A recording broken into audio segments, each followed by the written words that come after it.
So 3 piece set குர்தீஸ்க்கு அக்கா எப்படிக்கா இருக்குது சொல்லுங்கள்.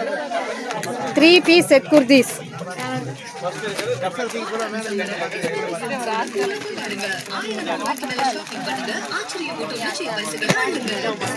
அக்கா 3 பீஸ் செட் குர்தி எப்படிக்கா இருக்கு? எடுத்துட்டீங்களா? ரேட் எப்படி இருக்குங்க? ரொம்ப அஃபோர்டபுள் ப்ரைஸு. ஸோ நீங்கள் குவாலிட்டி பார்த்துருப்பீங்க, எப்படி இருக்குன்னு குவாலிட்டி பாருங்கள். அவ்வளோ சூப்பரான கலெக்ஷனுங்க. ஸோ நீங்கள் என்னங்க 4-5 என்ன அக்கா எப்படி இருக்குது? உண்மையிலுமே அஃபோர்டபுள் தானே இது? அதுவும் அஃபோர்டபுள், இதுவும் அஃபோர்டபுள். 4-5 எண்ணெய் எடுத்து வச்சுருக்கிறீங்க. தூக்குங்க சீக்கிரம் பண்ணிடலாம் ஒட்டுக்கா. ஸோ 3 பீஸ் செட் குர்தீஸுக்கு அக்கா எப்படிக்கா இருக்குது சொல்லுங்கள். 3 பீஸ் செட் குர்தி எப்படி இருக்குது அக்கா? சூப்பராக இருக்கா?